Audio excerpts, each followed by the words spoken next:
आप रुकते हैं खुदा पे? आप नहीं रुकते। आप कहते हैं वो हमेशा से, जब उस वक्त से है जब वक्त नहीं था। आप कहाँ रुकते हैं कि अब हुआ था वो? आप नहीं कहते। हम क्यों नहीं मान सकते कि यूनिवर्स जो है और बल्कि मल्टीवर्सेस जो है वो हमेशा से हैं, वो बनती है, बिगड़ती है। एक हमारे यहाँ एक चीज़ है ब्लैक होल, वो समेट लेता है वापस, फिर ब्लास्ट होता है, फिर फैल जाता है। और इसमें हमारी तो खैर कोई औकात ही नहीं है इंसान की। एक छोटे से जर्रे पे हम 50-60 साल की उम्र रखते हैं, जो करोड़ों अरबों साल की कायनात है उसमें, और पैदा भी नहायत ही बेहुदा वजह से हुए थे। तो इसमें ये सोचना कि इसकी वजूहात और ये क्यों है, ये डिपेंडेंट है, ये हम देख रहे हैं, क्या मालूम। आप सोचिए कि ये जो फैल रही है कायनात, ये कहाँ फैल रही है, ये कहाँ जा रही है, और ये फैल क्यों रही है? अरे बना लीजिए तुमने, रुको भैया, काफ़ी है। ये फैल क्यों रही है? ये और कौन सी कायनात जिसे मैं दूरबीन से देखता हूँ तो 2 बिलियन लाइट ईयर पे है, उससे मेरा कोई वास्ता ही नहीं है। 2 बिलियन ईयर यानी अगर मैं 80,000 माइल्स पर सेकेंड से चलूं तो 20 करोड़ साल में वहां पहुंच जाऊंगा। इसकी जरूरत क्या थी? ये दुनिया, ये कायनात तो इंसान अशरफुल मखलूकात के लिए बनाई गई ना। तो ये सब ये टर्म समझ में नहीं आया, इसमें कोई खास समझने वाली बात थी भी नहीं। ये जो अल्टीमेट कहा यह जाता है कि ये जो पूरी यूनिवर्स है, ये जो दुनिया है, ये इंसान के लिए बनाई गई। अच्छा, ये सब इंसान के लिए। क्यों साहब, सही है ना? बिल्कुल, लेकिन इसका ये मतलब नहीं कि किसी चीज के पीछे रीजन आपको नहीं पता तो रीजन नहीं है, इसे कहते हैं नहीं, मुझे नहीं पता, लेकिन मेरी जिम्मेदारी नहीं है। वो बिल्कुल सही कहा था उसने, बर्टन रसल ने। आपने उसे मजाक में टाल दिया कि भाई आप एक दावा कर रहे हैं, मैं क्यों कहूं कि ये गलत है दावा? आप प्रूफ कीजिए, मेरे पे जिम्मेदारी ही नहीं है, मैंने थोड़ी कहा है। आप प्रूफ कीजिए कि ये सही है। आप आर्ग्यूमेंट ऑफ कंटिजेंसी का जवाब ही नहीं दे रहे हैं। पूछना चाहेंगे? आप सवाल पूछना चाहेंगे मुफ्ती साहब से? क्योंकि ये क्रॉस एग्जामिनेशन का दौर है। आप जैसे पहले बोल रहे थे फेथ को लेके कुछ, मैं ये पूछना चाहूँगा कि खुदा ने जो भी रेवलेशन किए हैं, एक मज़हब के नहीं बहुत से मज़हबों में किए हैं, अलग अलग रेवलेशन है। कहीं कुछ एक बातें हैं, कॉन्ट्रडिक्शन भी है आपस में, कहीं कुछ आप कर सकते हैं, कहीं कुछ नहीं कर सकते। ऐसा नहीं है कि सबकी कोड ऑफ मॉरल एक है। तो ये किस्सा क्या है? अब आप ये देखिए कि मुझे कभी कभी लगता है कि जो फुटबॉल फाइनल होता है, लाखों लोग होते हैं, फिर वो टीवी कवर करती, करोड़ों लोग, अगर उसमें खुदा की एक बूमिंग आवाज़ आ जाती, मैं गॉड हूँ, तो सारे लोग अभी सुन लेते और टीवी पे भी सुन लेते, किस्सा खत्म होता। ये इतनी राजदारी क्या है कि तुम सामने कुछ तो सबूत दे दो हमें सॉलिड। ये कह साहब ये यूनिवर्स कैसे बनी, इससे मसला क्या हल होगा? मैं पूछूंगा आपसे खुदा कैसे बना? क्यों नहीं पूछूंगा कैसे बना? बल्कि वो तो कायनात से कहीं ज़्यादा इंटेलिजेंट है, कायनात से कहीं ज़्यादा कॉम्प्लेक्स। जी वो हमेशा से है। आप कहेंगे मैं मान लूँगा। अच्छा, दोयम वो कादिर मुतलक, यानी कादिर मुतलक का मतलब ओमनीपोटेंट, वो जो चाहे कर सकता है। आपको नौकरी दिलवा सकता है, आपकी अच्छी जगह शादी करवा सकता है, आपके पड़ोसी का मुकदमा हरवा सकता है, आपको जिता सकता है, सब काम करता है। थोड़ा सा माइक क्लोज जी। वो इस दुनिया को चला कैसे रहा है? ये दुनिया कैसे चल रही है? आपको इस पे हैरत नहीं होती? या क़यामत के बाद कभी एक जस्टिस होगा, जब ये बच्चा मर चुका होगा, जिसकी धज्जियाँ उड़ गई बम से, इसको इंसाफ मिलेगा तब। अच्छा, अब जवाब दूं? हाँ जी जी, मैं इसीलिए आप की तरफ। सबसे पहले आपने रेवलेशन और स्क्रिप्चर्स की बात की, इस पे मैं बात कर सकता हूं, लेकिन आज नहीं करूंगा चूंकि वक्त कम है, कभी और इस पे डिस्कस करेंगे। मैं तैयार हूं उस पे भी बात करने के लिए। ये अभी से राउंड 2 की भूमिका तय हो रही है। Does God exist round 2? चूंकि आज गॉड के एग्जिस्टेंस पे बात है, तो मैं उसी के रिलेटेड जो है आपके सवालात को एंटरटेन भी करूंगा और मैं भी पूछूंगा। आपने कहा कि आपने साबित ही नहीं किया, जबकि आर्ग्यूमेंट ऑफ कॉन्टिजेंसी बुनियादी आर्ग्यूमेंट है। आप मुझे कॉन्टिजेंसी का मतलब बताइए, आपका मतलब क्या? कॉन्टिजेंसी कॉन्टिजेंसी का मतलब यह हुआ कि हर वो वजूद जो किसी भी चीज का पाबंद है, हर वो वजूद या हर वो चीज जो अपने एग्जिस्टेंस में किसी भी चीज के पाबंद है और उससे बाउंड है, उसको उसकी जरूरत है, उस पर डिपेंड करती है, तो जाहिर सी बात है कि उसका कोई ना कोई कॉज होता है। ये तो अक्ल की बात है। ये आप रीजनिंग की बात करते हैं, मैं वही कर रहा हूं। दूसरी चीज आपने ये बात कही कि इतने बिलियन लाइट ईयर्स दूर है, उसका मेरा क्या लेना देना। फिर मेरे ख्याल से आपको ये नहीं कहना चाहिए I think therefore I am an atheist. आपको सोचना चाहिए, सिर्फ आप एक लिमिटेड दायरे में रहकर नहीं सोचें बल्कि बाहर निकलकर सोचें। आपने तीसरा सवाल किया, आपने सर, 2-3 सवाल एक साथ किए। ऐसी बातें ना कीजिए, कुत्तों को इतराज हो जाएगा आप पे कि आप कुछ भी सोचिए। ये इजाजत आपको है नहीं, मुझे है।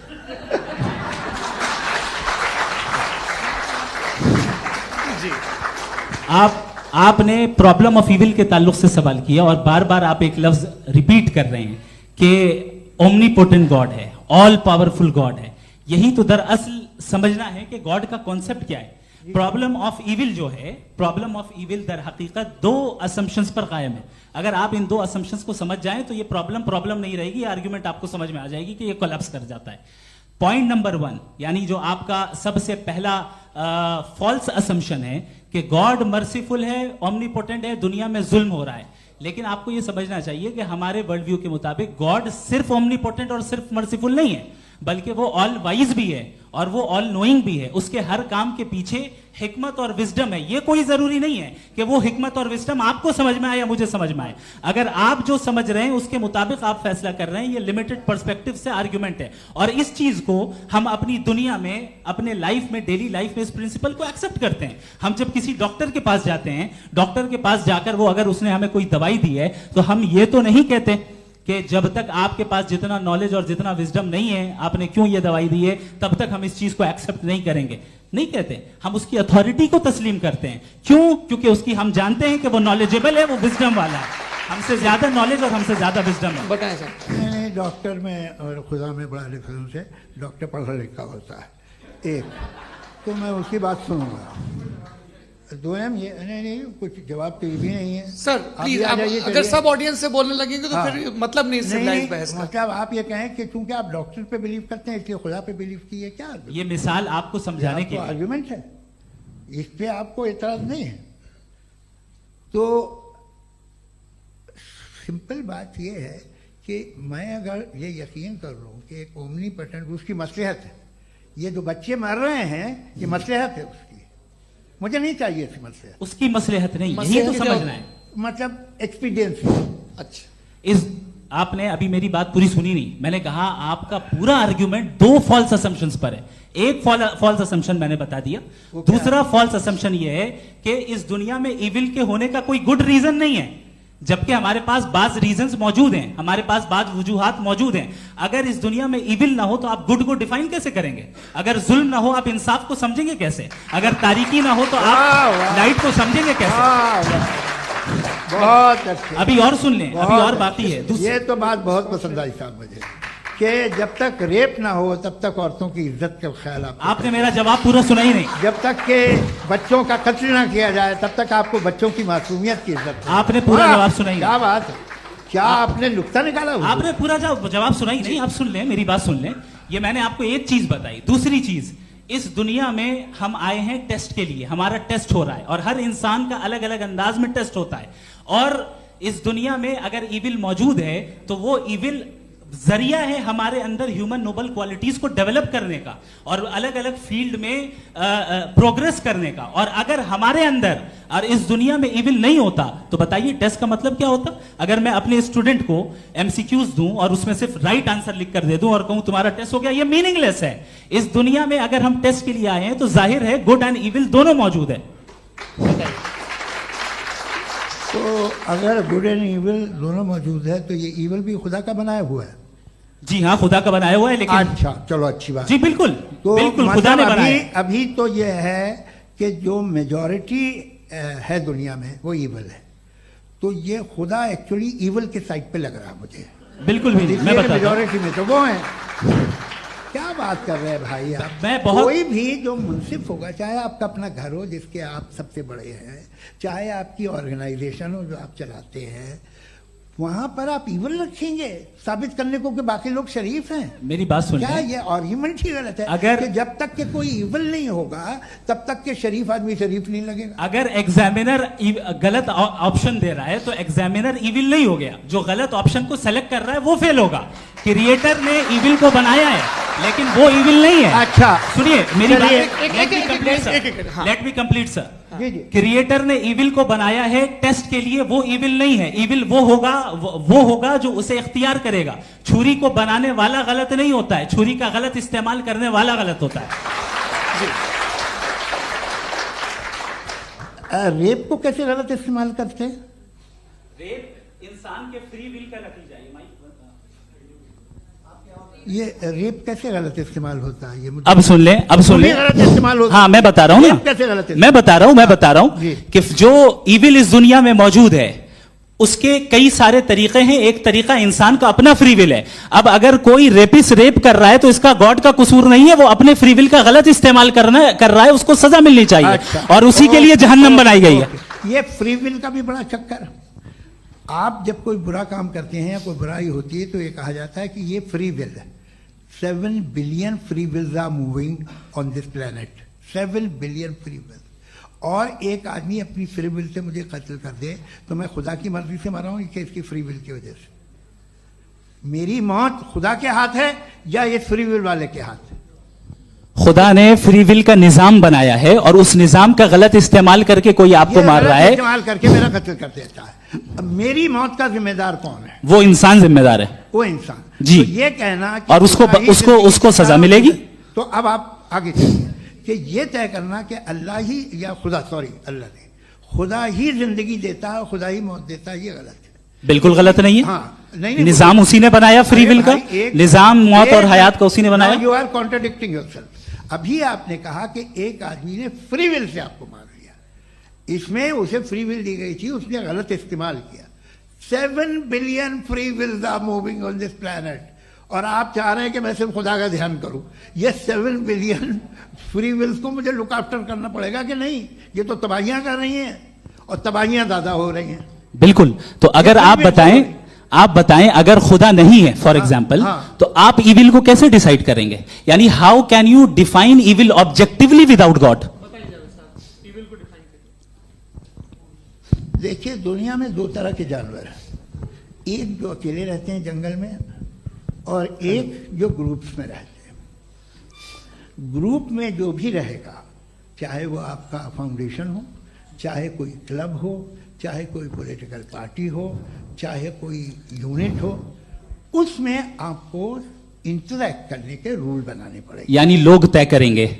लोग तय करेंगे। अगर लोगों ने यह तय किया कि किसी का रेप करना सही है, आप जस्टिफाई करेंगे? नहीं, आपका फाउंडेशन तो ये हो गया ना कि लोग ही विल डिसाइड दुनिया करेंगे। में- नहीं, अरे दुनिया में ऐसे ग्रुप्स हैं जो रेप को जायज मानते हैं सर्टेन हालात में। मैं डिटेल में नहीं जानूंगा, आप भी जानते हैं। ये जो आईसिस वाले थे जिन्होंने क्या किया था, तो उन्होंने क्या किया उसका खुदा से कोई ताल्लुक नहीं है सर। मैंने सिंपल सवाल किया कि इविल को आप डिफाइन करते कैसे हैं? आइए वापस आइए। जी।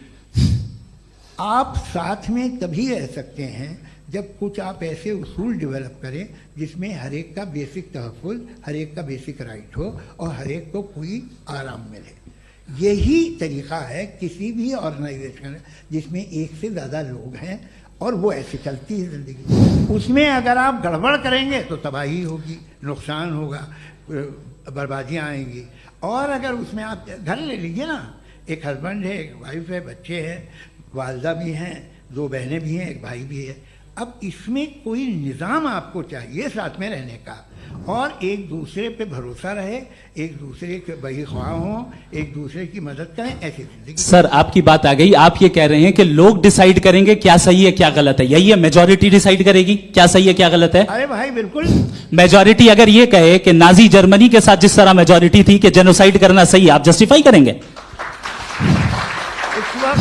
उस वक्त आपका ये सवाल सिर्फ उसके बाद क्लोजिंग। हाँ, उस वक्त प्लेनेट पे जो लोग थे हाँ। उनमें कितने लोग हिटलर को सही समझते? अच्छा, प्लेनेट की मेजॉरिटी तय करेगी, सोसाइटी की नहीं। प्लेनेट की मेजॉरिटी गॉड के एग्जिस्टेंस को सही मानती है, आप क्यों नहीं मानते?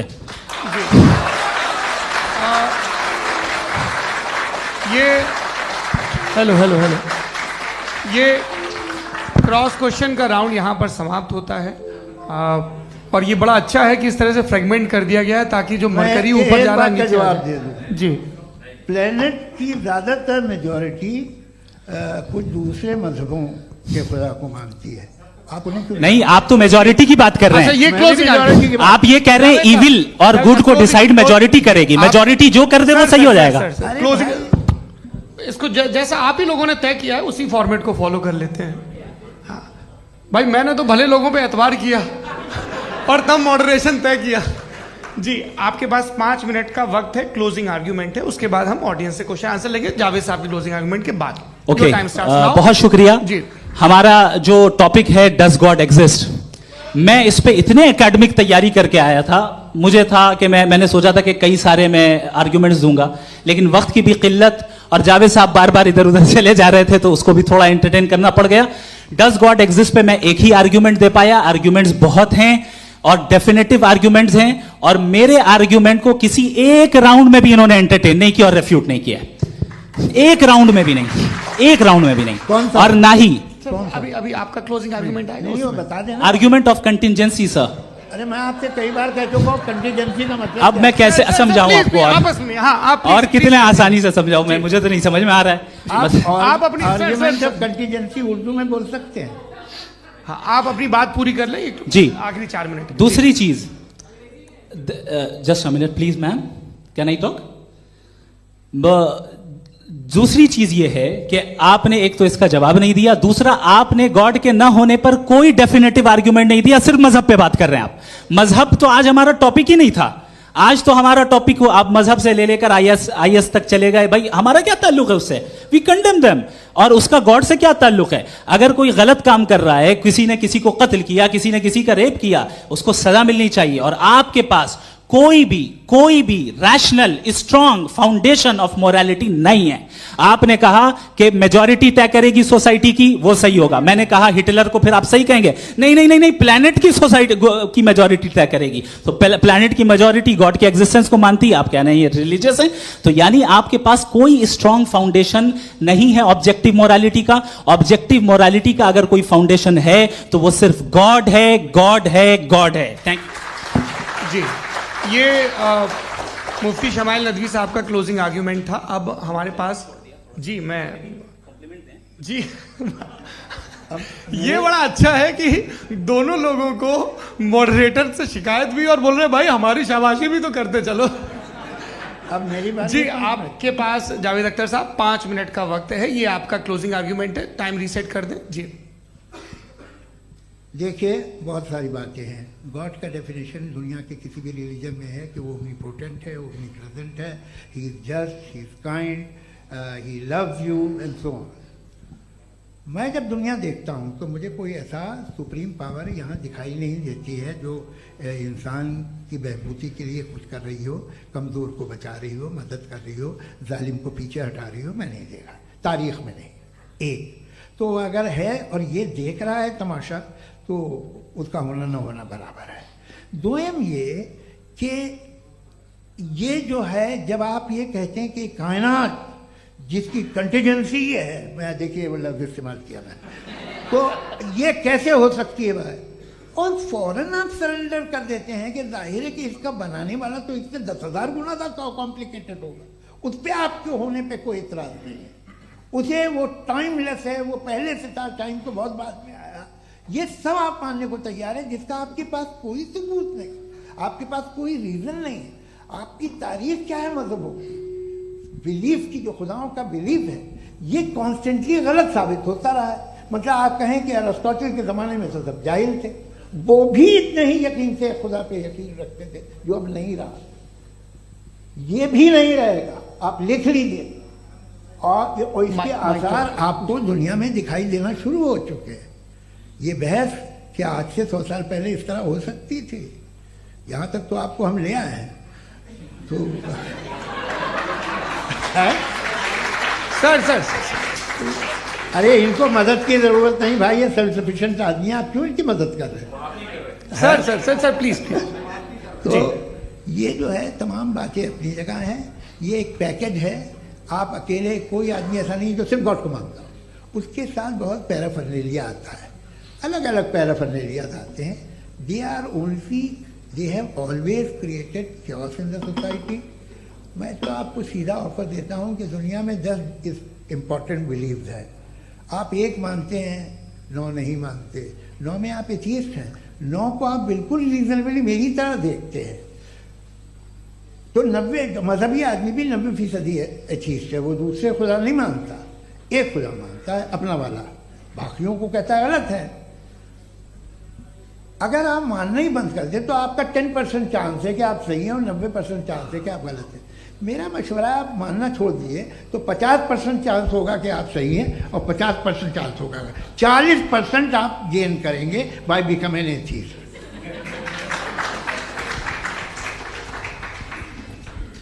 ये एक फरसूदा ख्याल है, ये ख़त्म हो रहा है. हो सकता है मेरी ज़िंदगी में ना हो, लेकिन ये हो जाएगा. जो बातें ये इनको आप मेटाफिजिकल ये वो ऐसे रिस्पेक्टेबल टर्म दे दिए, ये तो उन लोग के हैं जिन्हें ना फिजिक्स मालूम थी ना मेटा मालूम था. ये उन्होंने आपको दिए हैं. जी बहुत शुक्रिया आप दोनों लोगों का. और अब इस बातचीत का आखिरी राउंड शुरू होगा, डज गॉड एग्जिस्ट की ये बहस मुफ्ती शमाइल नदवी और जावेद अख्तर साहब के बीच. आप लोग अपने अपने हाथ ऊपर करेंगे, मैं यहाँ से तय करूँगा. और माइक हमारे पास है क्या? एक ही माइक है ऑडियंस के लिए? 2 माइक है, एक इस तरफ एक इस तरफ. ठीक है. तो जी सबसे पहले हमारी सहयोगी है मारिया शकील जी. पूछिए सवाल. थोड़ा सा रुकेंगे ताकि कैमरे का फ्रेम आप पर आ जाए, आपकी तो प्रैक्टिस है टीवी की. जी नदवी साहब, मैं खुदा को मानती हूँ. पहले मैं इसी प्रमाइस से शुरू कर रही हूँ और ये बता रही हूँ आपको, मैं मानती हूँ. लेकिन कुछ सवाल हैं जो जावेद साहब ने उठाया, उसका जवाब आपको देना चाहिए. पहला सवाल ये कि गजा में सालों से छोटे बच्चे मर रहे हैं, वो उनको, अगर खुदा मर्सीफुल है, हम मानते हैं कि अल्लाह ताला में बहुत ताकत है, तो वो बच्चे क्यों मर रहे हैं? दूसरी बात ये कि अगर कंटिजेंसी की जो आप बात करते हैं, पूरे मुस्लिम ममालिक मिल करके भी उन गजा के बच्चों को क्यों नहीं बचा पा रहे हैं? क्योंकि अगर वो चाहते, क्योंकि अल्लाह ताला उन पर हुकूमत करते हैं, सब पर हुकूमत करते हैं, तो वो उनको क्यों नहीं बचा? जी थैंक यू वेरी मच. बहुत अच्छा किया आपने इस चीज को जिक्र कर दिया. मैं इसको और अच्छे से एक्सप्लेन करने की कोशिश करता हूं. देखें, जहां तक आपने कहा कि गजा के बच्चों को मारा जा रहा है, देखिए 2 वर्ल्ड व्यू है, एक एथिस्टिक वर्ल्ड व्यू, एक थीस्टिक वर्ल्ड व्यू है. बच्चे मर रहे हैं दोनों वर्ल्ड व्यू में, लेकिन हमारा वर्ल्ड व्यू कह रहा है कि रिकॉम्पेंस है. ये कह रहे हैं कि उनका मरना बेकार जाने वाला है, कोई उसका रिकॉम्पेंस नहीं है, चूंकि इनके यहां आखिरत और अल्लाह का कोई तसव्वुर या गॉड का कोई तसव्वुर नहीं है. आपने ये सवाल किया कि गॉड मर्सीफुल है, क्यों नहीं रोकता. ये मैंने बताया कि ये मिसकंसेप्शन है लोगों के दरमियान कि गॉड को सिर्फ मर्सीफुल और ओमनीपोटेंट समझते हैं. गॉड के सिर्फ यही 2 एट्रीब्यूट्स नहीं है, गॉड के कई सारे एट्रीब्यूट्स हैं. उनमें से अल हकीम भी है, उनमें से ऑल वाइज भी है, ऑल नोइंग भी है. लिहाजा अगर इस दुनिया में किसी को तकलीफ आ रही है और गॉड उसको नहीं रोक रहा है, वो इसलिए नहीं रोक रहा है चूंकि इंसानों को फ्री विल दिया गया है. ठीक इसी तरीके से अगर एक डॉक्टर किसी छोटे बच्चे को इंजेक्शन लगा रहा है, उसे तकलीफ पहुंच रही है, उसके लिमिटेड पर्सपेक्टिव के एतबार से यह गलत हो रहा है और डॉक्टर बुरा है. लेकिन जब आप ब्रॉडर पिक्चर को देखेंगी, आपके और हमारे पास सिर्फ एक पिक्सल है, हमें इतना नजर आ रहा है कि गजा में कत्ल हो रहा है, लेकिन इसके पीछे कितना रिकॉम्पेंस उनको मिलने वाला है, पूरा पिक्चर गॉड के पास है. तो एक पिक्सल से आप पूरे पिक्चर को कभी भी जज नहीं कर सकती. आप इसमें कुछ जोड़ना चाहेंगे? आपको कुछ बोलना है इसमें? भैया आपने बहुत अच्छा जस्टिफिकेशन दिया. या आप वो जो वहाँ के प्राइम मिनिस्टर इजराइल के उन्हें भेजिए, वो बहुत खुश होंगे. आप जस्टिफिकेशन दे देना कि अगर गॉड नहीं है तो बच्चे क्यों मर रहे हैं, आप बताएं. वो ये सवाल पूछ रहे हैं कि अगर आप ईश्वर का अस्तित्व नहीं मानते हैं तो उन बच्चों की मौत को आप कैसे इंटरप्रेट करते हैं? भाई ये दुनिया जो है, जो ताकतवर लोग होते हैं वो एक नाइंसाफी करते हैं. तो ये अच्छा काम है आपके नजदीक. तो नेचर नाइंसाफी पे मबनी है. अरे मेरे भाई, आप नेचर की कहाँ बात कर रहे हैं, तो इंसान की बात. तो फिर जब मैं इंसान की बात कर रहा था, आप नेचर की बात करने लग गए. क्रॉस एग्जामिनेशन नहीं. हाँ, अब आप मुझे बोलने नहीं देंगे तो अलग बात है, आप बोलिए. मुझे कोई जल्दी नहीं. जी नहीं, ये क्रॉस एग्जामिनेशन. मुझे बोल तो लेने दीजिए. जी बोलिए. क्या बात. बात यह है कि ह्यूमन सोसाइटी तभी साथ में रह सकती है जब वो मोहब्बत से, एकता से, एक दूसरे के एहतराम करके रहे। इसके अलावा पॉसिबल नहीं है, अकेले तो इंसान रह ही नहीं सकता। वहाँ पर कुछ लोग हैं जो फाउल करते हैं। वो फाउल हमेशा से तारीख में होता आया है। आज ये हो रहा है, जो हो रहा है बहुत बुरा हो रहा है, बहुत जालिमाना है, बहुत जाबराना है। उसको आप कहें कि ये बच्चों को कॉम्पनसेशन मिल जाएगा या इसकी इंजेक्शन है, इंजेक्शन तो हेल्थ के लिए दिया जाता है। आप ये कह रहे हैं कि ये बच्चों की जो धज्जियां उड़ रही हैं ये इंजेक्शन है, ये विटामिन टेस्ट का। है, ये टेस्ट है, और उस टेस्ट में अगले उनको ऐसा रिकॉम्पेंस मिलेगा जो आपके तस्वुर के बाहर है। ये आप 3 बरस के बच्चे को बारूद से उड़ा के टेस्ट ले रहे हैं। वाह, वो नहीं ले रहा है, खुदा नहीं उड़ा रहा है, इजराइल उड़ा रहा है। जी, ये तो उसको कंडेम अगला करें। सवाल लेते हैं। अगला सवाल लेते हैं प्रोफेसर पुरुषोत्तम अग्रवाल। मुफ्ती साहब, एक निवेदन आपसे है कि कम से कम थोड़ा सा माइक क्लोज एक रखें। रिलीजियस और फिलोसफिकल कर मैम प्लीज। एक रिलीजियस और फिलोसफिकल ट्रेडिशन है जो ब्रह्मांड को यानी यूनिवर्स को ही अंतिम मानती है। सर्वम खलु इदम ब्रह्मम, this is Chandogya Upanishad, and it completely rules out the existence और नेसेसिटी, आपके शब्दों में necessity of a creator. The creation itself is the creator. तो एक मिनट प्लीज। दूसरा जो सवाल आपने अभी, जो आप बार बार कह रहे हैं कि भगवान विद्वान भी है, वाइज, सब जानने वाला, तो अगर विजडम में दुनिया भर के पापों और अत्याचारों को बर्दाश्त करना शामिल है, तो फिर इसका मतलब ये हुआ कि अगर मैं फ्री विल से उसको अपोज करता हूं तो ईश्वर की विजडम और मेरी फ्री विल में कॉन्ट्राडिक्शन है। Because when I am opposing whatever is happening in Gaza, then I am opposing the God's will और गॉड्स विजडम। जवाब लेते हैं क्योंकि तो गॉड की विजडम में, एक मिनट सर प्लीज सर, ये एक जुमला, गॉड की विजडम है कि गाजा में जो कुछ हो रहा है वो हो रहा है, मैं उसका अपोज कर रहा हूं, तो मैं गॉड की विजडम के खिलाफ जा रहा हूं। एक सवाल। दूसरा ये नहीं, आपने 2 ऑलरेडी। सर आप और सवाल कर लें, लेकिन मुझे 2 जवाब दे सर, दें। सर, पहले आपने ये सर, कहा, सर, सुनिए मेरी बात सुनिए। भाई, इजराइल के गॉड के मुताबिक तुम्हारा ठीक हो रहा है ना? प्रोफेसर, नहीं हो रहा है, ठीक नहीं हो रहा है, मैं बता रहा हूं क्या हो रहा है। आप तशरीफ रखिए, मैं बता रहा हूं क्या हो रहा है। Let me complete please. एक सेकंड गाइस, एक सेकंड। ये देखिए, ऐसा है कि ये सब बड़ा आपस में विचार विमर्श के बाद ये तय हुआ था कि कुछ नियम बना लिए जाएं ताकि एक टाइम बाउंड बातचीत चले। और भाई साहब, आप बड़ा जरूरी काम कर रहे हैं, लेकिन कैमरे के फ्रेम में आके उस काम को गड़बड़ कर दे रहे हैं। ठीक है गुरु, अब मेरे को कहीं का गुस्सा कहीं निकालना था, सॉरी। नहीं, कोई गुस्सा नहीं है जी। तो प्रोफेसर ने सवाल पूछे, आप उनके जवाब दें, और थोड़ा ये सब लोग थोड़ा ख्याल रखें भाई, सवाल संक्षिप्त रखें जी। आपने 2 सवाल किए। सबसे पहला ये कहा कि हमारे पास ये कॉन्सेप्ट है कि ये यूनिवर्स खुद नेसेसरी बीइंग है, creation itself is the creator. How irrational is this कि मैं एग्जिस्ट करूंगा बाद में, लेकिन अभी एग्जिस्ट कर भी रहा हूं, यानी एक ही टाइम में एग्जिस्ट भी कर रहे हैं, नहीं भी कर रहे हैं। This is not true. दूसरी चीज, आपने कहा कि अगर इजराइल में, सॉरी माफ कीजिएगा, Israel doesn't exist, occupied Palestine में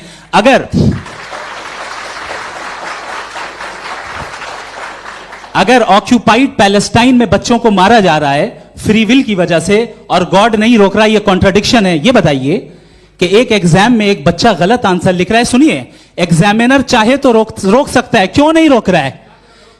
ये कॉन्ट्रडिक्शन है, ये कॉन्ट्रडिक्शन नहीं है। माइक नहीं सर, ये आपस में जी, ये क्या आपका सवाल? माइक दीजिए। फ्री विल दिया गया है टेस्ट के लिए, अकाउंटेबिलिटी के लिए। अगर फ्री विल नहीं होता तो आप कहते हैं हमें रोबोट बना दिया गया। नॉट मिसरिप्रेजेंट माय पोजीशन, आपकी जो भी पोजीशन, मैं अपनी फ्री विल के नाते, अपने ह्यूमन विजडम के नाते गाजा में हो रही अत्याचार का विरोध करता हूं। बिल्कुल करना चाहिए। आपके हिसाब से मैं गॉड की विजडम का विरोध कर रहा हूं? बिल्कुल नहीं, वहां जो हो रहा है गॉड की बिल्कुल भी नहीं, बिल्कुल भी नहीं। उसका वहां पर गाजा में कत्ल होना ये इंसानों के गलत इस्तेमाल का नतीजा है, फ्री विल के इस्तेमाल का नतीजा है। गॉड इसका हुक्म नहीं देता, उससे रोकता है। यही तो मसला है ना, आपके लिए कॉन्सेप्ट क्लियर? नहीं भाई, आपने तो बताया था इंजेक्शन लगाने से बच्चे को तकलीफ होती है, ये इंजेक्शन लगा। सर आप ऐसे रेटोरिक स्टेटमेंट दे तब तो कोई मसला नहीं, आपने समझते बोला कि रहेंगे। Injection this is a rhetoric statement, this is not a logical argument sir. I am sorry, I am sorry. आखिरी 30 मिनट बड़े मुश्किल होने वाले हैं जी। मुफ्ती साहब आगे बैठे हैं, इनको माइक दीजिए। हाँ, तरुण माइक आप अपने पास रखिए, आपको कैमरे का फ्रेम पता है जी। सबसे पहले दोनों को मुबारकबाद। एक सर अपना आप नाम बता दें। मेरा आप अमेरिका में शिकागो में रहते हैं, इतना मुझे याद है। बताया आपको, यासिर नदीम अलवाजदी मेरा नाम है। जावेद सर, आपसे एक क्वेश्चन है इन्फिनिट रिग्रेस के ताल्लुक से। एक हाइपोथेटिकल सिनेरियो है, मसलन अगर आप सर माइक थोड़ा सा प्लीज क्लोज रखिए। ओके। जी। अगर आप शायर इसलिए हैं कि आपके कोई उस्ताद शायर थे, और वो इसलिए शायर थे कि उनके कोई उस्ताद शायर थे, और इसी तरीके से हम माजी में पीछे चलते चलते चले जाएं और कहीं ना रुके, तो माफ कीजिएगा आप कभी शायर नहीं हो सकते। लेकिन आप शायर हैं, आपका शायर एग्जिस्ट करता है, इसका मतलब ये है कि आप कहीं ना कहीं रुके हैं। तो मेरा सवाल ये है कि क्या आप इन्फिनिट रिग्रेस ऑफ कॉजेस को लॉजिकल फैलेसी मानते हैं या नहीं मानते? हाँ या ना?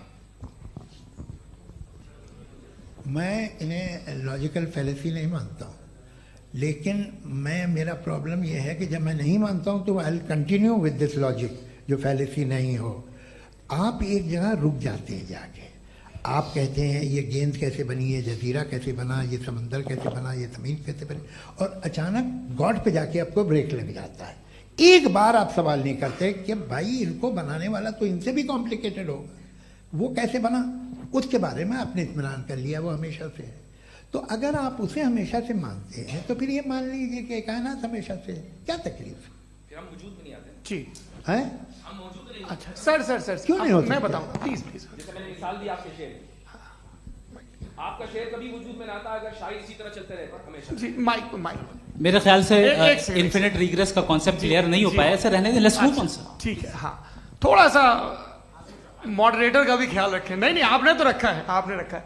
यहाँ पे गौहर रजा साहब हैं, वो भी एक सवाल पूछना चाहते हैं। माइक यार नीचे से ऑन कर दिए नीचे। पहले तो ये कह दूं कि मैं उन बच्चों से शर्मिंदा हूं जिनको गजा में कत्ल किया गया, क्योंकि हमारे होते हुए कत्ल किया गया। लेकिन उससे ज्यादा शर्मिंदगी इस बात से हुई कि मुझे लगा कि मुफ्ती साहब उसको जस्टिफाई कर रहे हैं। बिल्कुल भी नहीं, आप बहुत ही गलत। मुझे लगा मैं गलत हो सकता हूं। बिल्कुल गलत मैं है। सवाल पूछ रहा हूं। सवाल मैं देखिए, सवाल अगर पूछ रहा हूं। एक मैं जावेद भाई से डिसएग्री करता हूं। एक सेकंड देखिए, अगर देखिए ऐसा, एक सेकंड आप सर वेट, अरे आप कुछ मेरे पहले मुझे अपनी बात कह लेने दीजिए। अगर ऑडियंस तय करेगी तो फिर मॉडरेटर का मतलब नहीं। मेरा आप सबसे ये कहना है, ये बहस दो लोगों के बीच में है, एक तरफ मुफ्ती साहब, एक तरफ जावेद साहब। पिछले 1.5 घंटे से ये लोग अपने अपने तर्क रख रहे हैं। आपकी इनसे इत्तेफाकी हो सकती है, ना इत्तेफाकी हो सकती है। मेरे उस्ताद मुझे सिखा गए हैं कि मुखामुखम में असहमति की गुंजाइश बची रहनी चाहिए। अगर मैं आपकी बहुत इज्जत करता हूं गौहर साहब, आपने जो कमाल की किताबें लिखी, साइंटिफिक टेम्परामेंट, लेकिन मेरी ये गुजारिश है आप सबसे कि यदि आप इन लोगों ने जो बोला उन पर टिप्पणियां करेंगे तो ना वक्त की पाबंदी रहेगी, ना वो अनुशासन। आप सवाल पूछ लें, उस सवाल में जो बात आ जाए वो आ जाए। मैं जावेद साहब से डिसएग्री करता हूं, इसलिए जावेद साहब से सवाल पूछ रहा हूं। आपका सवाल जावेद अख्तर साहब से। और सवाल यह है मेरा कि जावेद साहब ने कई बार लॉजिक का इस्तेमाल किया कि साइंस में लॉजिक है और रिलीजन में लॉजिक नहीं है। मेरा ख्याल यह है कि रिलीजन में भी लॉजिक है, लेकिन उस लॉजिक की बेसिस यह है कि आप रुक जाते हैं, जिसका जिक्र जावेद साहब ने बार बार किया, यानी खुदा के तसव्वुर पे आते हुए, गॉड के तसव्वुर पे आते हुए रुक जाते हैं। और इसमें सवाल पूछना मतलब फॉरबिडन होता है।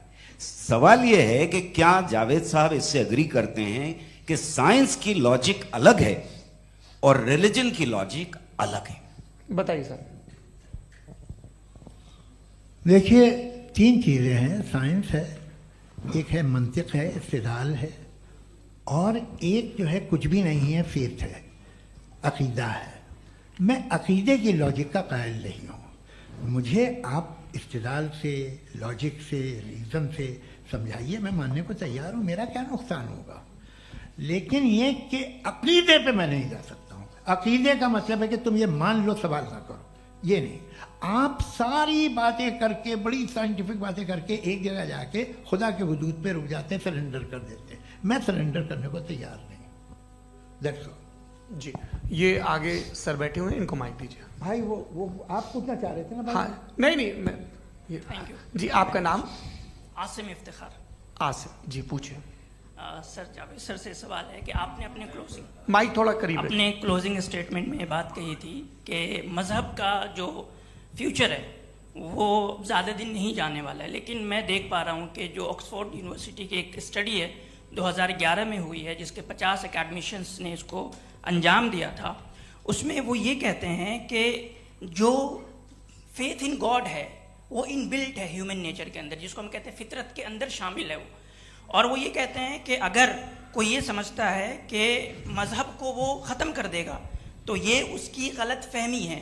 तो आप इसके बारे में, इस स्टडीज़ के बारे में क्या कहते हैं? ठीक है, मैं उनसे एग्री नहीं करता हूँ।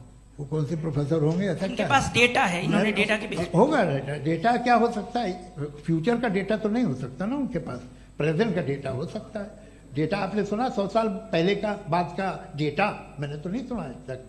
तो आज उनकी ये राय है और होगी राय, ठीक है। दुनिया में तरह तरह की राय है लोग, लेकिन मैं समझता हूँ कि वक्त के साथ इंसान ज़्यादा से ज़्यादा रीजनेबल और लॉजिकल होता जा रहा है।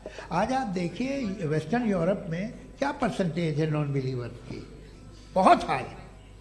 वहाँ चर्च खाली पड़े होते हैं। तो अल्टीमेटली तो इंसान कोई ऐसी बात बहुत अरसे तक नहीं मान सकेगा, चाहे गलत या सही, जो उससे उसके दिमाग को, उसके जहन को, उसके लॉजिक को अपील न करे। वो कह रहे हैं तो ऑक्सफोर्ड के होंगे तो कैम्ब्रिज के होंगे, तो मुझे क्या लेना देना। उनका डेटा मुस्तकबिल का नहीं हो सकता है। जी दीपक, हाँ पूछिए। मैं आऊँगा, अभी पीछे की साइड भी आऊँगा, माइक वहीं भेजूंगा 2-3 साल के लिए। जी जावेद साहब, आपसे सवाल है। नमस्ते। अरे भाई सर, अगर आप ही लोग को तय करना है तो फिर 200 लोग तय कर लें। ये सब नहीं sir, please don't do this sir. Everybody has a right sir, but we can only take selected questions. No sir, ये यंग लोग भी हैं तो इनकी ये अब उतने बात यंग, भाई आप यंग हैं कि नहीं है? एक वो कह रहे हैं वो भी यंग हैं पूछ रहे ना साहब, भाई। आप उनकी नौजवानी पर दावा उनको ही करने दें। हाँ मुफ्ती साहब, आप यंग, हाँ पूछे। अरे भैया सर, मेरा सवाल ये है, कुछ इनसे भी तो पूछो। जी नहीं, बस आपसे एक सवाल है। जैसे थीस्टों के पास, अपने जो ईश्वर को मानते हैं, उनके पास अपने सोशल गेट टुगेदर्स हैं। 5 रोज़ क्रिसमस आने वाला है, होली है, दिवाली है, ईद है। एथिस्ट क्या ऑफर कर रहे हैं? मतलब मैं इनकी दुकान से बुरमा आना चाहता हूं उस तरफ, पर मैं अट्रैक्ट नहीं हो पा रहा हूं। मैं सोशल गेट टुगेदर्स क्या है आपके पास? वो ये कह रहे हैं कि जो धार्मिक लोग हैं, अलग अलग धर्म के लोग, उनके उत्सव त्योहार, कॉन्ग्रेगेशन बहुत हैं। अब आपको मैं एक सुनाता हूँ, यहाँ हिस्टोरियन भी बैठे हैं। मृदुला जी, आप बताइएगा सही है क्या? ये एक कॉन्स्टेंटाइन, एक ग्रीक रोमन बादशाह था, जो क्रिश्चियनिटी आने के 400 साल बाद उसने डिसाइड किया कि मैं क्रिश्चियन हो जाऊंगा, मेरी पूरी स्टेट कैंसिल हो जाएगी। उस जमाने में ऐसे ही होता था, राजा जो धर्म इख्तियार करता था वो जनता भी कर लेती थी। इसलिए कि वो हो गया था बैंकक्रप्ट, और उसे जो मेडिटेरियन कोस्ट के रिच क्रिश्चियन वो थे मर्चेंट, उससे पैसा चाहिए था। तो उसने कहा यार क्रिश्चियन हो जाओ। तो उसने अपने वजीर से कहा कि भाई ये हिस्ट्री है कि अब हम लोग क्रिश्चियन हो जाते हैं। कहते सर हो जाएंगे, कोई प्रॉब्लम नहीं है, लेकिन एक प्रॉब्लम ये है कि 17 दिसंबर से 25 दिसंबर तक जो पेगन फेस्टिवल होता, जो पेगन जो फेस्टिवल होता है वो बंद हो जाएगा, इसलिए कि हम क्रिश्चियन हो गए तो होगा नहीं। तो वो बच्चों को बहुत बुरा लगेगा, पब्लिक को बहुत इंजॉय करते हैं, खासतौर से 25 को मेन डे। उसने कहा हाँ ये तो सही कह रहे हो, ये जीसस क्राइस्ट की पैदाइश कब थी? कहते साहब वो अप्रैल में थी। नहीं, कट करो, वो 25 दिसंबर को है। यह हकीकत है जी। और 400 साल बाद क्रिश्चियनिटी के अप्रैल से दिसंबर ले आए, और इसलिए कि यहाँ पेगन फेस्टिवल होता था। अब मनाते हैं आप आराम से। ये जो सारे फेस्टिवल हैं ये रिलीजन से, हर एक को एक इंटरटेनमेंट डिपार्टमेंट चाहिए होता है अपनी कंपनी चलाने के लिए। तो ये रिलीजन ने, ये सेकुलर त्योहार थे जिन्हें रिलीजन्स ने ले लिया है। ये मौसम के थे, फसलों के थे, किसानों के थे, उसको आपने लेके रिलीजियस रंग दे दिया। ये कोई रिलीजन से थोड़ी आए आप। अच्छा हमें देखिए, हम तो मुल्द हैं, हम ईद मनाते हैं, हम दिवाली मनाते हैं, हम होली मनाते हैं, हम क्रिसमस मनाते हैं। बम्बई की फिल्म इंडस्ट्री की सबसे बड़ी होली हमारे घर में, सबसे बड़ी ईद हमारे घर में। वो हमारे सोशल वो है, हमारा हेरिटेज है। ऐसा थोड़ी है कि we will throw the baby along with the water. ये तो अच्छी चीज़ है, इन्हें रखो, जो बेकार है फेंक दो। जी हाँ, हेलो जी, मेरा सवाल नादवी जी से है। जैसा कि आपने बोला कि गॉड टाइम के भी परे हैं और गॉड इतनी कॉम्प्लेक्स चीज़ है कि उसे ह्यूमन माइंड समझ नहीं सकता, और गॉड ने अर्थ पे फ्री विल भी दे दी है, तो आप अपना वक्त ज़ाया क्यों कर रहे हैं गॉड के बारे में बात करके? अपन को तो बात करनी चाहिए कि सोसाइटी को बेहतर कैसे करें। जी, मैं गॉड वही बताता है सोसाइटी को कैसे बेहतर करे। अभी मैं आपका जवाब देता हूं। आपने कहा कि टाइम पे वो एग्जिस्ट नहीं करता, मेरा सवाल ये है कि जैसा आपने बोला कि गॉड बहुत ही कॉम्प्लेक्स चीज है, मैंने और कहा ही नहीं कि कॉम्प्लेक्स है, तो आपके अल्फाज है। कॉम्प्लेक्स का लफ्ज गॉड के लिए सुइटेबल नहीं है। क्यों? क्योंकि कॉम्प्लेक्स वो चीजें होती हैं जो ऑब्जेक्ट हो। God is not an object जिसको आप इंस्ट्रूमेंट के जरिए लेबोरेटरी में जाके टेस्ट करें, oh it's very complex. No, वो कोई कार का इंजन नहीं है। वो फिलोसॉफिकली नेसेसरी बीइंग ऐसी बीइंग है जो सिंपल बीइंग है। हाँ, आप उसको मुकम्मल तौर पे उसकी तमाम हिकमतों को जान ले और हर चीज को जान ले, ये पॉसिबल नहीं है, क्योंकि वो ऑल वाइज है, आप ऑल वाइज नहीं है, और वो खुदा है, वो आपको सारी चीजें बता दे, ये जरूरी नहीं। मेरा सवाल ये नहीं था, मेरा सवाल ये था कि जब गॉड इतना परे है इस दुनिया से कि उसने अर्थ पे फ्री विल भी दी है, हम सब ह्यूमंस की फ्री विल है, और जो सोसाइटी में हो रहा है वो अपन लोग डिसाइड करेंगे, तो अपन लोग डिसाइड नहीं करेंगे ना, अपन लोग डिसाइड नहीं करेंगे। गॉड जो है, गॉड ने वो उसकी जात, उसकी एग्जिस्टेंस टाइम एंड स्पेस से परे है, लेकिन वो हमारा टेस्ट ले रहा है और उसी गॉड ने हमें बताया कि तुम्हें क्या करना है क्या नहीं करना है, तो जाहिर उस गॉड की बात सुनेंगे ना हम। जी, वो पीछे एक चश्मा लगाया जो मैम खड़ी हैं, उनको दीजिए। हाँ, आप जी जी बिल्कुल आएंगे। देखिए, मैं कोशिश कर रहा हूँ सब तरफ जाने की। हाँ, उनको दीजिए माइक। जी, हेलो सर, मैं ओमनी प्रेजेंट नहीं हूँ, टाइम पाबंद हूँ, और जहां तक कोशिश कर सकता हूँ करूंगा। जी, अपना नाम बताइए। मेरा नाम उर्सुला है, मैं दिल्ली यूनिवर्सिटी की एक स्टूडेंट हूँ और मैं स्टूडेंट फेडरेशन ऑफ इंडिया से हूँ। मेरा सवाल मुफ्ती जी से है कि इस हॉल के इस कमरे में बैठ के हम लोग रेप की मोरालिटी के बारे में फिलोसफिकली बात तो कर सकते हैं, बट असलियत ये है कि रोजमर्रा की जिंदगी में औरतें रेप के थ्रू गुजरती हैं, और हम लोग सिर्फ नंबर्स पे इस तरह नहीं देख सकते, क्योंकि कितनी औरतें हैं इन कंट्रीज में जहां पे आप बता रहे हैं कि केसेस कम हैं, जिनका एक्सेस है कि वो जाके केस फाइल कर सकें। कितनी औरतें हैं जो जिनको काम करने की आज़ादी है उन कंट्रीज में। यूरोप में ये आज़ादी आ गई, यूरोप में ये रूल्स आ गए, तो हम आज उसके बारे में बात कर पा रहे हैं। जी, जवाब। आपने ये कहा कि कमरे में बंद होकर हम लोग इस पर फिलोसफिकली बात कर सकते हैं, लेकिन हकीकत में क्या हो रहा है, वो ग्राउंड लेवल पे क्या हो रहा है, जो बहुत गलत हो रहा है, और वो सफर कर रही हैं। आई अग्री, बहुत गलत हो रहा है, और जो गलत हो रहा है उसको हमें रोकना है। और क्यों रोकना है, वो गलत क्यों है? हमारे पास इसका ऑब्जेक्टिव फाउंडेशन है, इनके पास उसका ऑब्जेक्टिव फाउंडेशन नहीं है। मैं ये कहना चाह रहा हूं कि जहां पे भी जुल्म हो रहा है, जहां पे भी औरत पे जुल्म हो रहा है, या उसकी इज्जत लूटी जा रही है, या उसे तकलीफ पहुंचाई जा रही है, और सिर्फ औरत नहीं, किसी इंसान के ऊपर भी जुल्म हो रहा है, तो उसके खिलाफ खड़ा होना, ये मोरालिटी हमारे पास गॉड के पास से आई है। वरना जावेद साहब तो कह रहे हैं कि जो है मेजोरिटी डिसाइड करेगी, तो मेजोरिटी तो कभी भी बदल सकती है।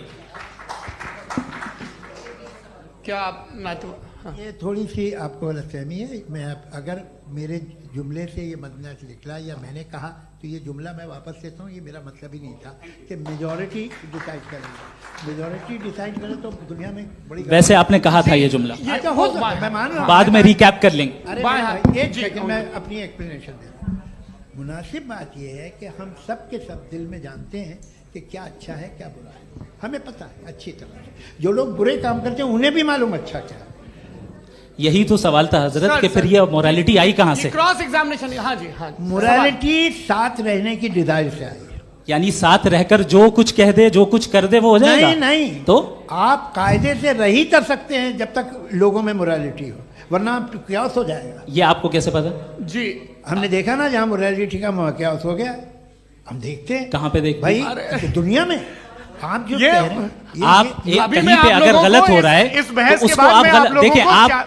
आप एपिस्टेमोलॉजी की बात कर रहे हैं, मैं ऑन्टोलॉजी की बात कर रहा हूं। मैं इस बहस फाउंडेशन के बाद आप दोनों लोगों को चाय पे होस्ट करूंगा, वहां पे क्रॉस एग्जामिनेशन कर लीजिएगा। अभी ऑडियंस का हक मार रहे हैं आप लोग भाई, सर जस्ट लोग हैं आप लोग।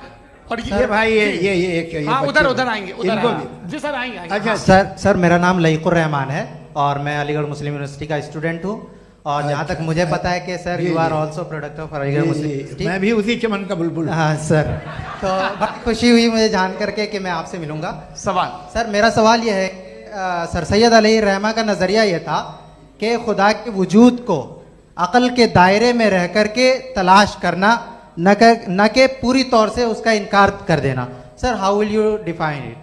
नहीं, तो ये तो आप इन्हें बताइए।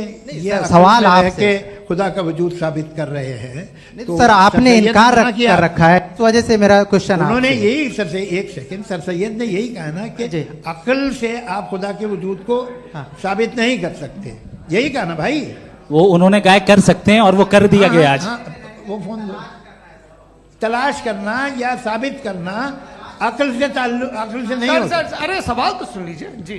अकल से नहीं हो सकता है, यही कहा ना आपने। अकल से हो सकता है। अरे वो यही कह रहे हैं भाई, आप बता रहे हो सकता है, वो तो कुछ और।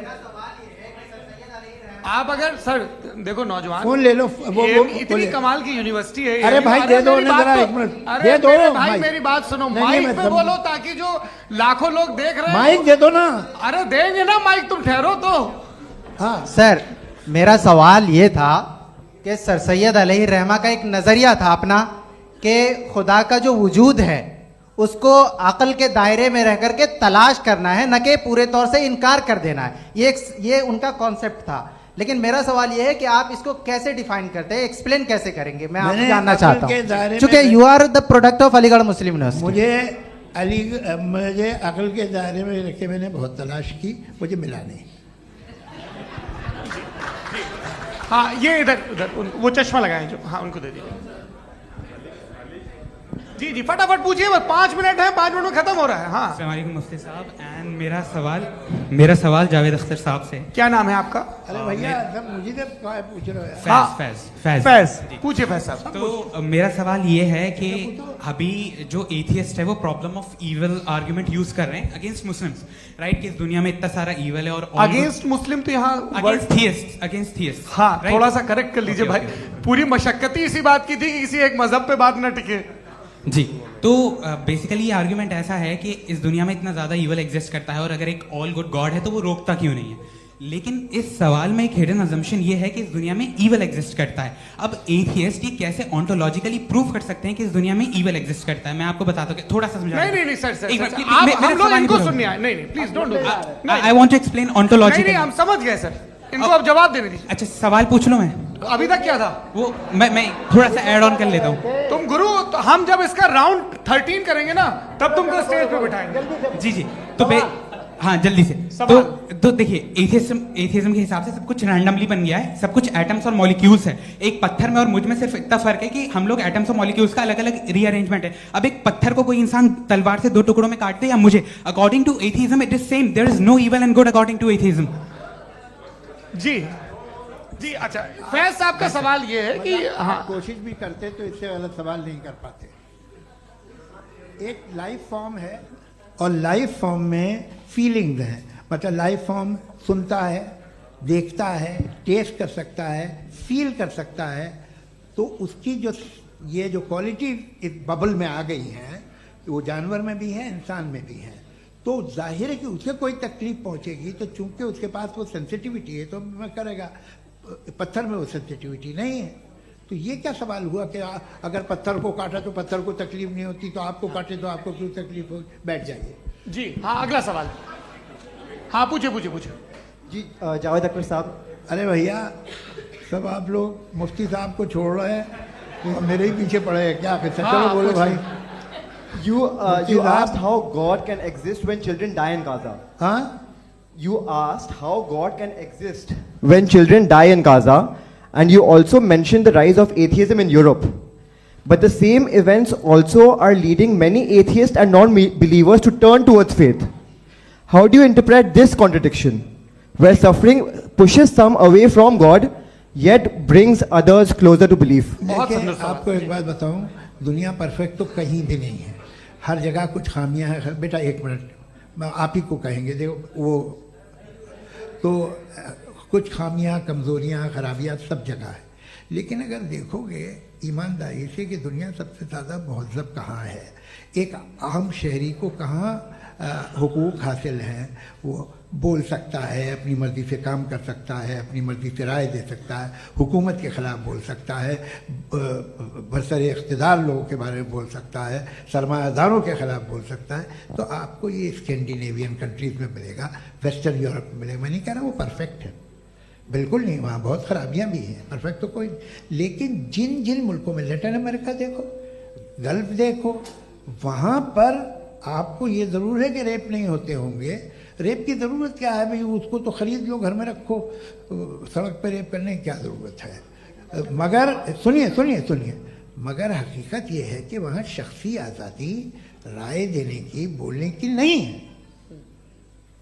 जी, ये एक आखिरी सवाल मुफ्ती साहब से। हाँ मैम, इनको माइक दीजिए। शुक्रिया। मेरा नाम मनीषा है, मैं हरियाणा से आई हूँ। मैं मुफ्ती साहब से एक बात पूछना चाहती हूँ। आप बार बार जावेद साहब को कॉन्ट्राडिक्ट तो कर रहे हैं कि आपने ये कहा, लेकिन आप भी अजम्पशंस के बेसिस पे बात कर रहे हैं। आपने खुदा के होने का कौन सा प्रूफ पेश किया है, खुदा की एग्जिस्टेंस का? अब इस सवाल को अलग रहने दीजिए, कौन एथीस्ट है कौन नहीं है। और दूसरी बात जो आपने एक छोटी सी कही थी कि ये फ्री विल का इस्तेमाल करता है इंसान अपनी, लेकिन उस फ्री विल का इस्तेमाल में मतलब खुदा ने ये दे दी सबको ये इजाजत कि वो कितना घिनौनापन और कितने ज्यादा खराब से खराब तरीके इस्तेमाल कर सकते हैं। जवाब सुनते जी। आप फ्री विल को मानती है ना, या अब कहती है कि फ्री विल नहीं है ना? मानती है ना? तो अब आपके पास इसका कोई एक्सप्लेनेशन नहीं है कि अगर एक इंसान उस फ्री विल का इस्तेमाल करके गलत काम कर रहा है और बच के अच्छी जिंदगी गुजार के निकल जा रहा है, उसका कोई रिकॉम्पेंस नहीं है। हमारे वर्ल्ड व्यू में जो इंसान गलत काम कर रहा है उसको भी रिकॉम्पेंस यानी उसका बुरा बदला मिलना है, और जो सही काम कर रहा है उसको सही बदला मिलना है। लिहाजा जो फ्री विल है वो इस तरीके से है कि एक लिमिटेड टाइम तक खुदा ने मोहलत दी है। ऐसा नहीं कि छूट दे दी, जो करना है करते रहो हमेशा। वक्त आएगा जब एग्जाम का टाइम खत्म होगा तब रिजल्ट आएगा, दौराने एग्जाम जबरदस्ती आपको नहीं बताया जाएगा। अरे भाई एक सेकंड जी, सवाल मुफ्ती साहब से मेरा, मुफ्ती साहब से, रुक जाइए, आपसे फोन, आप इसके बाद आपसे यहीं रहेंगे वो। हाँ बोलिए। मैं मुफ्ती साहब एक ही सवाल करता हूँ कि अगर जो हो रहा है फ्री विल से हो रहा है और एक दिन बरोज़ क़यामत इंसाफ होगा मैशर में वगैरह वगैरह, तो दुआ क्यों मांगते हैं लोग? दुआ मांगते हैं इसके मतलब है अभी भी उसने ये डिपार्टमेंट रखा है कि मैं रोजमर्रा की जिंदगी में बिल्कुल बिल्कुल ही कैन। तो तुम कैन हो, तुम मुझे नौकरी दिला देते हो, मेरे बेटे को ग्रीन कार्ड दिला देते हो, और 45,000 बच्चे मरते उन्हें रोकते नहीं हो। नहीं तो क्या आप ये कह रहे हैं कि इस दुनिया में जालिमों को कभी पकड़ ही नहीं होती है? अरे जो भी पकड़ होगी वो बच्चे रोते हैं। बिल्कुल, देखिए मैंने अपने ओपनिंग स्टेटमेंट में यही कहा था कि जनाब जावेद साहब सिर्फ इमोशनल आर्गुमेंट देंगे। This is an emotional argument. ये छोटे मोटे इसके पीछे का रीजन मैंने बताया क्या है, इसके पीछे का रीजन क्या है मैंने बताया। मंच से आप लोगों को सज्जनों इसलिए कह रहा हूं ताकि थोड़ा सा आपके कॉन्शियंस पे जोर रहे कि आपको ऑर्डर बचा के रखना है। वक्त तय हुआ था, ये वक्त पूरा हुआ, आपने इतने धैर्यपूर्वक सुना, मैं आप सबका बहुत बहुत शुक्रगुजार हूं। यदि इन दोनों विद्वानों की इच्छा होगी तो कभी हम इस बातचीत का राउंड 2, राउंड 3, यही तो देखिए खूबी है इंसान की कि बहस मुबाहसे में वो पड़ा रहता है। आप लोगों ने बड़े धैर्य का परिचय दिया, बहुत बहुत शुक्रिया। इसी के साथ ये बातचीत यहाँ पे समाप्त होती है। आप लोगों को मैं एक बात बता दूं, ये सारी बहस हो गई, अब मुफ्ती साहब और बड़े मुफ्ती साहब इन के साथ में खाना खाने वाला हूँ। अच्छा।